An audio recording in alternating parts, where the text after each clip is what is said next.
यदि आप उत्तर प्रदेश से हो और आयुर्वेद फार्मासिस्ट की पिछली भर्ती में आपने आवेदन किया था और उसके बाद से आपने देखा होगा कि भर्ती में बहुत सारी दिक्कतें चली आई, बहुत सारी दिक्कतें हो गई, और जैसे ही इसका नोटिफिकेशन आता है, आवेदन हो जाता है, फॉर्म भर दिया जाता है, तो बहुत सारे ऐसे लोग हैं जो भर्ती को रोकने के लिए बहुत सारी रीट कोर्ट में दायर कर देते हैं कि भर्ती जो है रुक जाए।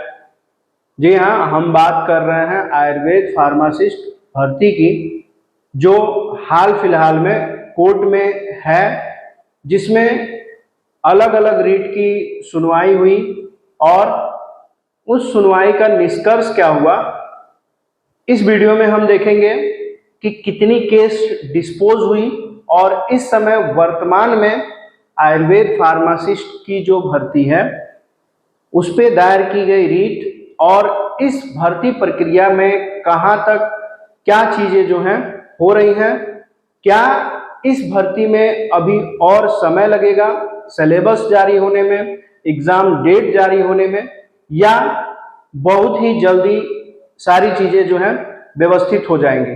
तो वीडियो में लास्ट तक बने रहिएगा, क्योंकि इसमें हम जो आयुर्वेद फार्मासिस्ट की जो भर्ती है उसके ऊपर A to Z सभी पॉइंट्स पे बात करेंगे। कौन सी रीट है, कितनी रीट है, कौन सी डिस्पोज हुई है, अभी जो रीट दायर किए हुए हैं उनके पास और क्या रास्ता है, और जो अभ्यर्थी हैं उनके पास क्या चीजें बची हुई हैं। ठीक है, तो चलिए शुरू करते हैं।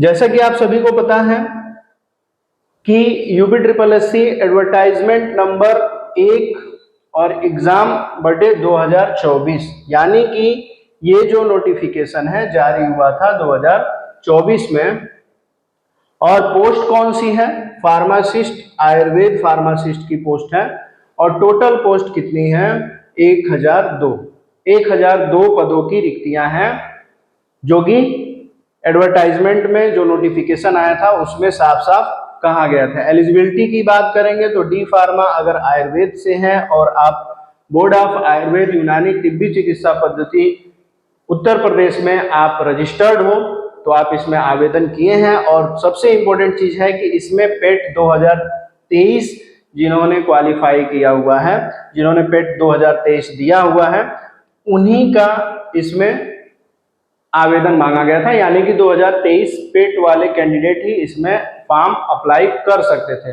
और यही मेन मुद्दा था जो कि इस भर्ती को अटकाए हुए था। आवेदन कब से शुरू हुआ था, फरवरी 2024 में आवेदन मांगे गए थे। सभी को पता है, इतनी जानकारी सभी के पास है। अब नेक्स्ट जो चीज निकल के आ रही है उस पर हम बात करते हैं। जैसे ही भर्ती ऑफिशियल होती है तो दिक्कतें स्टार्ट होती हैं, और इसमें क्या होता है, कोर्ट केस का कोर इशू, यानी कि जो कोर्ट केस था उसका मेन मुद्दा क्या था, सभी को पता है। आपको बता दें कि कोर इशू जो था, मुख्य विवाद क्या था, UPSSC पेट 2023 को मैंडेटरी एलिजिबिलिटी बना सकता है, जबकि आयुर्वेदिक फार्मेसिस्ट सर्विस रूल 2023 में पेट का सीधे उल्लेख नहीं है। ठीक है, तो मुख्य विवाद यही था कि UPSSC पेट 2023 को मैंडेटरी एलिजिबिलिटी बना सकता है। मतलब आयोग जो है वो ये चाहता था कि 2023 जो पेट है उसको मैंडेटरी किया जाए और उसके थ्रू ही भर्ती प्रक्रिया जो है की जाए, जबकि आयुर्वेदिक फार्मासिस्ट सर्विस रूल अगर देखा जाए 2023 में तो पेट का सीधे उल्लेख उसमें नहीं है। ठीक है, तो ये चीज थी जिसके ऊपर थोड़ी सी जो भर्ती प्रक्रिया है रीट में उसका उल्लेख है। पेटिशनर्स का आर्गुमेंट क्या था, जो भी जिन्होंने पिटीशन दायर की थी उनका आर्गुमेंट्स क्या था, वो ये चाहते थे कि पेट कंपलसरी बनाना रूल के खिलाफ है। मतलब अब ये नहीं कह सकते हैं कि आप डायरेक्टली बोल दो कि आयोग ने जो पेट का नियम बनाया है वो होना ही नहीं चाहिए, लेकिन उनका आर्गुमेंट यही था कि वो नहीं चाहते हैं कि पेट को कंपलसरी बनाया जाए, ये रूल के खिलाफ है। ठीक है, एक उनका आर्गुमेंट ये था। दूसरा था, पहले वैकेंसी डिटरमाइन होनी चाहिए थी, यानी कि उनका कहना यह है कि पहले से बता देना चाहिए था कि भर्ती आने वाली है और 2023 पेट से आने वाली है, तो पहले से बता देना चाहिए था। तो जो कैंडिडेट बचे हुए हैं वो भी पेट का फॉर्म भर के एग्जाम दे लिए होते, तब भर्ती आई हुई रहती, तो उन्हें कोई आपत्ति नहीं थी। उसके बाद से अगर देखा जाए, बिना पेट एलिजिबल डिप्लोमा होल्डर्स को बाहर नहीं किया जा सकता। कमी देखिए, और इनका एक और आर्गुमेंट था कि वो ये चाह रहे थे कि जो पेट नहीं किए हैं उनको बाहर न किया जाए, उनसे भी आवेदन मांगा जाए, वो भी आवेदन कर सके, वो भी फॉर्म भर सके।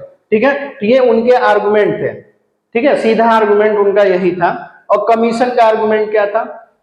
कमीशन क्या चाहता था? कमीशन ये चाहता है कि ग्रुप सी रिक्रूटमेंट, जितना भी ग्रुप सी के अंतर्गत जो भर्ती आ रही है, पेट स्क्रीनिंग वैध है। वो ये कह रहा है कि जितने ग्रुप सी की भर्तियां निकल के आ रही हैं, जो भी रिक्तियां निकल के आ रही हैं, उसमें पेट तो रहेगा ही रहेगा, वो वैध है। यूपीट्रिपलएससी एक्ट और 2015 रूल और रेगुलेशन आयोग को अधिकार देते हैं। मतलब आयोग साफ साफ कह रहा है कि एक्ट जो 2015 है, रूल 2015 है, रूल रेगुलेशन जो 2015 है, उसमें सीधे सीधे कहा गया है कि आयोग पूरी तरह से विमुक्त है।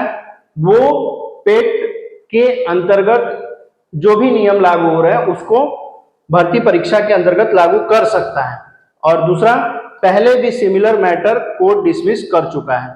और ऐसे कई सारी भर्तियां, जैसे आप अगर देखें तो एलोपैथ जो जीएनएम की भर्ती थी, उसमें भी बहुत सारे ऐसे कैंडिडेट थे, उसका उल्लेख हम कई वीडियो में कर चुके हैं। वो भी कोर्ट में गए थे कि पेट के थ्रू भर्ती ना हो, लेकिन कोर्ट ने उस चीज को खारिज कर दिया। तो जो वैलिड चीज है वो कभी भी निरस्त नहीं होगी। ठीक है, तो बहुत सारे ऐसे कैंडिडेट हैं जो कि परेशान थे कि क्या होगा।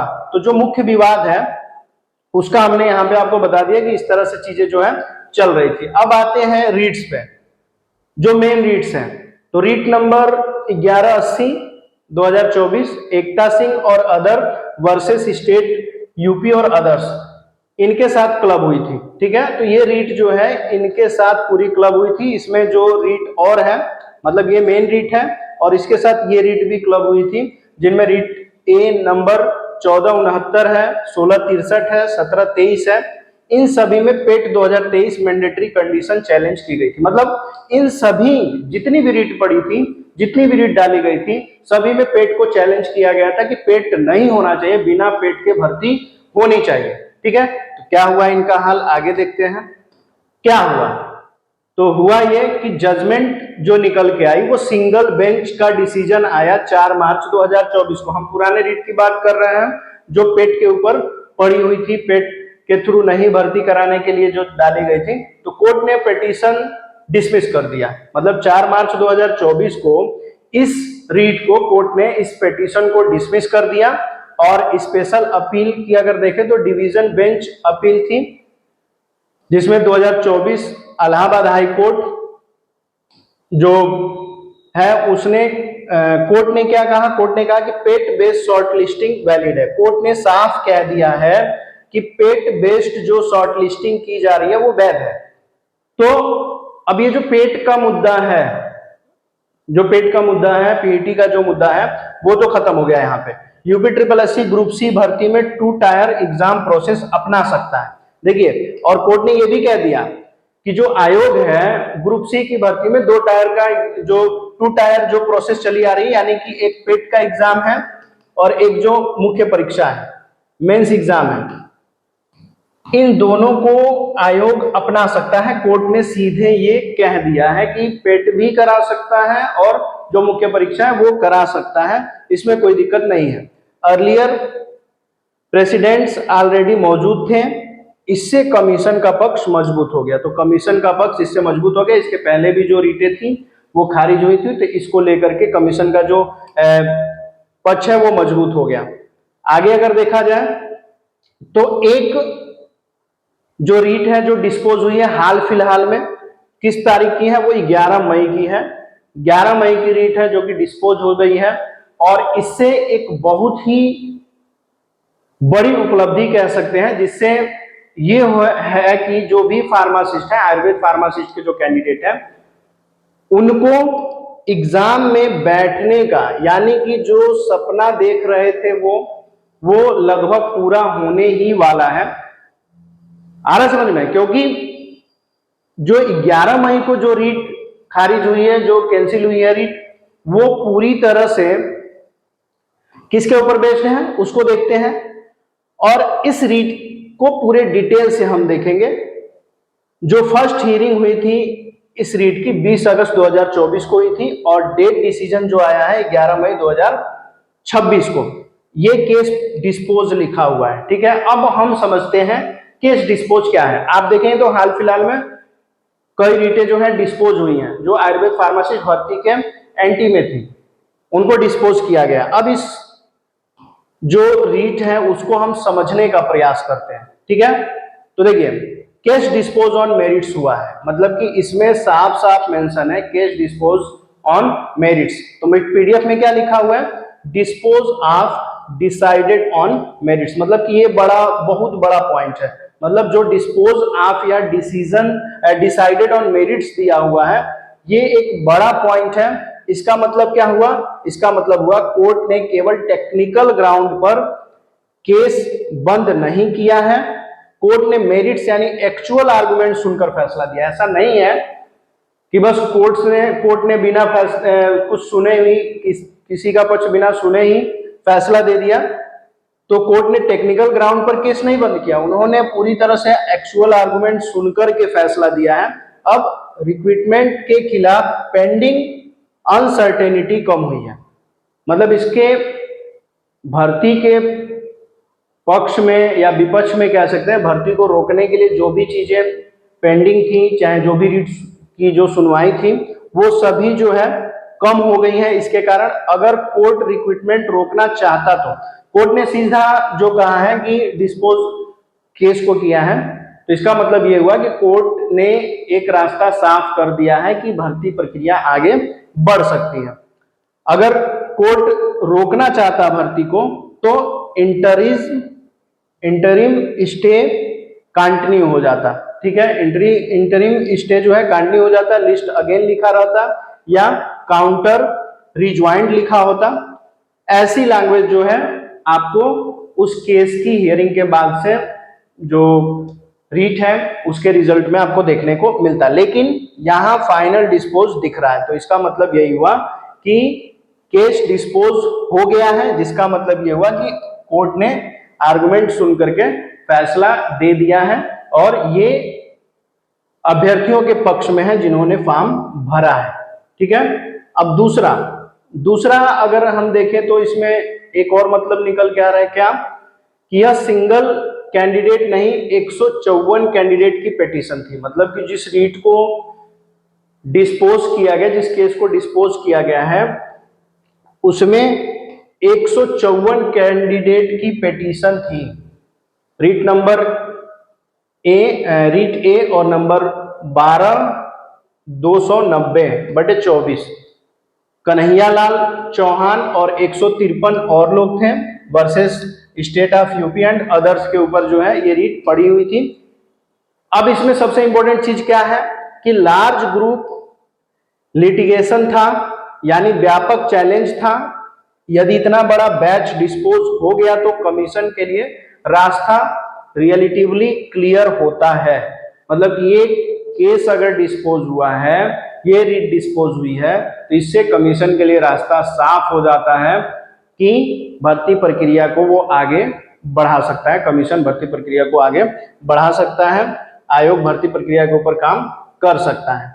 अब देखिए, इससे कुछ और रीट थी जो कि लिंक थी, लिंक्ड केस भी साथ हुए थे, जिसमें आप देख सकते हैं 1043 है, 1261 3 है, 1359 8 है, 1397 9 है, 1449 5 है, 1451 3 है, 14982 है, 15383 है और 16035 है। ये भी इस केस के साथ लिंक थे, ये भी रीट। तो इसका मतलब ये हुआ कि मल्टीपल कनेक्टेड जो भी पिटीशन क्लब हुई थी, कोर्ट कंसोलिडेटेड अप्रोच ले रहा था और यह आइसोलेटेड मैटर नहीं था। तो प्रैक्टिकल मीनिंग यही हुआ कि court likely border controversy settle कर रहा था। मतलब ये कि कोर्ट जो भी रीट थी उसको सुनवाई करके ही निपटारा करना चाहता था, इसलिए इतना लंबा समय लगा। वो ये नहीं चाह रहे थे कि बाद में कैंडिडेट जिन्होंने रीट डाली हुई है, जो ऐसे अभ्यर्थी हैं जिन्होंने पेट नहीं दिया था या सीनियरिटी के बेस पे जो आवेदन करना चाह रहे थे या चाह रहे थे कि भर्ती डायरेक्ट हो जाए, उन्हें मौका मिले, तो उनको ऐसा न लगे कि कोर्ट ने उनका पक्ष नहीं सुना, इसलिए चीजें इतनी लेट हुई। आ रहा समझ में? आगे अगर देखें तो क्या चीज निकल के आ रही है, यहां पे आप देख सकते हो। अब सबसे बड़ा सवाल यह है कि भर्ती कब तक आगे बढ़ सकती है। यह अभी भी सबके दिमाग में घूम रहा है कि भर्ती कब तक आगे बढ़ सकती है। आप में से बहुत सारे ऐसे कैंडिडेट होंगे जो ये सोच रहे होंगे कि सर ने अभी तक आयुर्वेद फार्मासिस्ट के ऊपर इतनी ज्यादा जो है चुप्पी क्यों सारी हुई थी। तो हमने आपको एक ही चीज कह दिया था कि आप जो अभ्यर्थी जिन्होंने फॉर्म भर दिया है, और आप पिछली वीडियो भी उठा के देखिएगा, जितने भी आयुर्वेद फार्मासिस्ट भर्ती के स्टे को लेकर के, रीट को लेकर के, भर्ती कोर्ट में गई उसको लेकर के जितने भी वीडियो आए भास्कर चैनल पे हमारे द्वारा दिया गया है, आप सभी में देख लीजिएगा। किसी में नहीं कहा गया कि भर्ती नहीं होगी, सभी में कहा गया कि भर्ती होगी। और हमने बताया था कि जो भी अभ्यर्थी हैं जो पढ़ाई कर रहे हैं उनका काम यही है कि इंतजार करें, क्योंकि आयोग का अगर देखें, इतिहास उठा के देखें तो ज्यादातर भर्तियां लेट हुई हैं, लेट लतीफ हुई हैं। लेकिन कभी कभी ऐसा होता है कि लेट होने के बाद कैंडिडेट कहीं और व्यस्त हो जाते हैं और अचानक से क्या होता है कि एग्जाम की डेट आ जाती है और आपके पास समय नहीं रह पाता और आप कुछ नहीं कर पाते। तो इसलिए हमारा बार बार रिक्वेस्ट यही था कि भर्ती होगी, आपका काम है कि आप पढ़ाई करो, आंदोलन करना आपका काम नहीं है कि आप सड़क पे चले जाइए आंदोलन कीजिए, ठीक है। क्योंकि हमें अच्छे तरीके से पता है बहुत सारे ऐसे कैंडिडेट हैं जिनके हमेशा टेक्स्ट आते हैं, कॉल आते हैं, बातें होती हैं, उनसे यही एक चीज बस कहा जाता है कि आप शांतिपूर्वक अपना काम करते रहिए। कोर्ट में चीजें जो है चल रही हैं, स्टेप बाय स्टेप सारी चीजें चल रही हैं, ठीक है। तो अब सबसे बड़ा सवाल यह है कि भर्ती कब तक आगे बढ़ सकती है।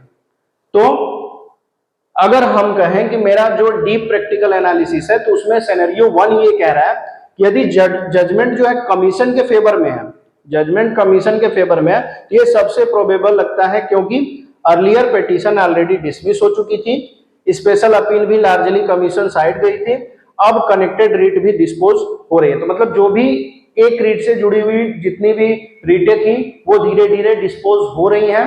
तो इसका मतलब ये है कि धीरे धीरे जो भर्ती का रास्ता है, एग्जाम का जो रास्ता है वो धीरे धीरे साफ हो रहा है।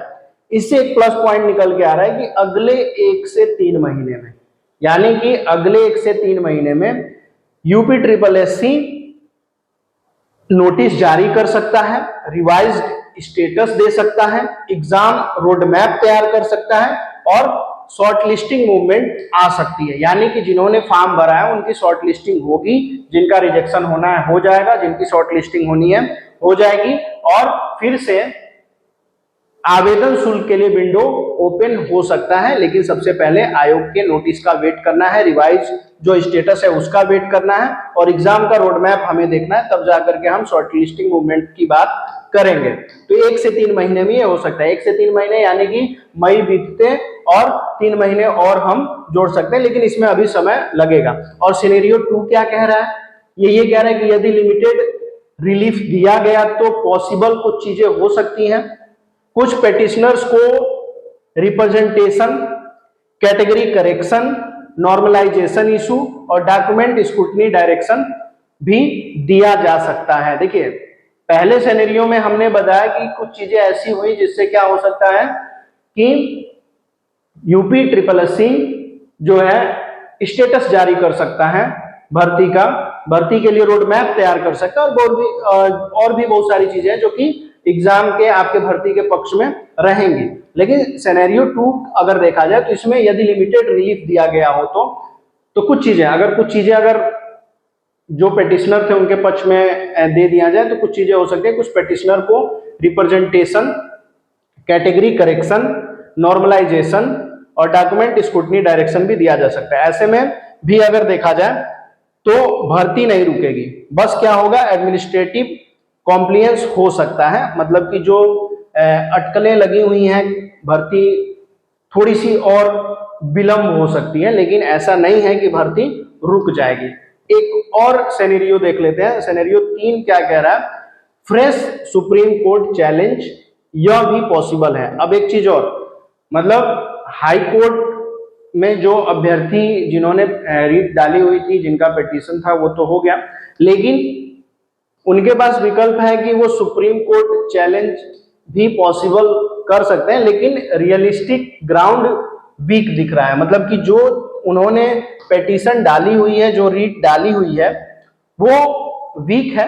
तो अर्लियर जुडिशियल ट्रेंड कमीशन के फेवर में गया है, पेट लीगलिटी कोर्ट अपहोल्ड कर चुके हैं, यानी कि अगर ये सुप्रीम कोर्ट भी जाते हैं तो ऐसा नहीं है कि इनके पक्ष में कोई चीजें होंगी, ये भर्ती के पक्ष में ही सारी चीजें रहेंगी। ये तीसरा पक्ष हमने आपको बताया। तो पहला पक्ष जिसमें बताया गया कि सारी चीजें क्लियर हैं, केस लगातार डिस्पोज हो रहे हैं, तो 1 से 3 महीने में जो आयोग है वो एक एडवाइजरी जारी कर सकता है, साथ ही साथ वो स्क्रूटनी करके जो भी कैंडिडेट जिन्होंने आवेदन किया है उनके लिए फिर से मुख्य परीक्षा के लिए आवेदन जो शुल्क की विंडो है उसको खोल सकता है, जहां से आपको फी वगैरह जो है भर के ये सारी चीजें करेंगे। सिनेरियो 2 में भी हमने बताया आपको, सिनेरियो 2 में जो तीसरा पक्ष है वो भी हमने आपको बता दिया। अभी क्या स्ट्रॉन्ग संकेत मिल रहे हैं, इस पे भी बात कर लेते हैं कि अब इस समय सबसे मजबूत जो चीजें हैं वो क्या दिख रही हैं। वो ये दिख रही हैं कि केस की आखिरकार सुनवाई हुई है, केस जो है सुनवाई हुई है। मेरिट्स गुण दोष की अगर बात करें तो निपटारा भी हुआ है कई रिट्स का, कई जुड़ी हुई याचिकाएं बंद हो गई हैं, लंबे समय से लंबित मुकदमेबाजी में जो है हलचल है वो धीरे धीरे कम हो गई है, भर्ती बहाली की संभावना बढ़ी है, भर्ती बहाली की जो संभावना है वो बढ़ रही है। और सिंपली अगर हम कहें तो सारी चीजें भर्ती के पक्ष में ही हैं। तो जो क्वेश्चन आपके आ रहे थे, जैसे बहुत सारे ऐसे कैंडिडेट हैं जो कह रहे थे कि सर 11 मई को केस की सुनवाई हुई जिसमें एक रीट जो है डिस्पोज हो गई, इसके पहले भी एक रीट डिस्पोज हुई थी। तो आपको बता दें कि जो पेट को चैलेंज किया गया था ये तो पहले ही रिजेक्ट हो गया, सीनियरिटी वाला भी जो केस है, सीनियरिटी बेस पे जिनको चाहिए था मौका, वो भी केस जो है रिजेक्ट हो गया, वो केस भी डिस्पोज हो गई। तो मतलब कि जो लिंक्ड जो रीटें थी वो भी धीरे धीरे डिस्पोज हो गई। लेकिन हमने बताया कि अभी भी अपने 3 पक्ष रखे, जिसमें एक पक्ष में बताया कि अगर सारी चीजें ऐसे ही खत्म होती जाएंगी तो 1 से 3 महीने में आयोग जो है एग्जाम जो भर्ती प्रक्रिया उसके ऊपर काम करेगा, ठीक है। और पूरी तरह से संभावना है कि भर्ती होगी, ऐसा नहीं है कि भर्ती जो है रद्द हो जाएगी, क्योंकि बहुत सारे ऐसे लोग थे जो कि अफवाह फैला रहे थे कि भर्ती जो है रद्द हो गई, भर्ती नहीं होगी। लेकिन हम ही जो है शुरू से कहते आ रहे हैं कि नहीं, भर्ती होगी और हमारा पक्ष जो है मजबूत है, ऐसा नहीं है कि भर्ती जो है कैंसिल हो जाएगी। तो जो भी अभ्यर्थी जिन्होंने आवेदन किया है, जिनकी सारी चीजें सही हैं, वो तैयारी में जुटे रहें। पहले भी कह रहे थे, अभी भी कह रहे हैं कि तैयारी में जुटे रहें, किसी भी बात पे ध्यान देने की जरूरत नहीं है। और जो भी क्लासेस आप कर रहे हो, जो भी नोट्स पढ़ रहे हो, उसको पढ़िए और रिवीजन आपका शुरू होना चाहिए, क्योंकि जैसे ही सिलेबस आता है तो न्यू सिलेबस के अकॉर्डिंग, वैसे तो बैच आपको पूरी तरह से कंप्लीट 90% कंप्लीट करके ही दिया गया है, लेकिन जैसे ही सिलेबस रिलीज होता है तो उस नए सिलेबस के अकॉर्डिंग आपको हमारे ऐप पे क्लासेस दिखने लगेंगी, और साथ ही साथ चैनल पे भी कुछ इंपॉर्टेंट जो कंटेंट है आपको यहाँ पे मिलेगा। तो आयुर्वेद फार्मासिस्ट के रीट के ऊपर, भर्ती के ऊपर जो भी डाउट्स थे इस वीडियो में क्लियर करने का प्रयास किया गया है। यदि अभी भी आपके पास कोई डाउट है तो आप वीडियो के डिस्क्रिप्शन में हमारा टेलीग्राम चैनल है, वहां से ज्वाइन कीजिए, क्योंकि वहां पे रेगुलर आपको अपडेट दी जाती है। भर्ती से रिलेटेड कोई न्यू अपडेट आती है तो वो आपको वहां पे बताया जाता है। यदि डाउट रह जाता है तो वीडियो के कमेंट बॉक्स में आप अपने डाउट्स को बताइए। अगर कमेंट में जवाब देना संभव होगा तो वहां पे जवाब दिया जाएगा, नहीं तो आपको वीडियो के माध्यम से भी आपका आंसर दिया जाएगा। यदि आप हमारे चैनल पे नए हैं तो चैनल को सब्सक्राइब कीजिए। वीडियो इंपॉर्टेंट है, बहुत सारे ऐसे कैंडिडेट हैं जो परेशान हैं, वहां तक वीडियो पहुंचाना आपका काम है। वीडियो को ज्यादा से ज्यादा शेयर कीजिए। वीडियो में लास्ट तक बने रहने के लिए आप सभी का बहुत बहुत धन्यवाद।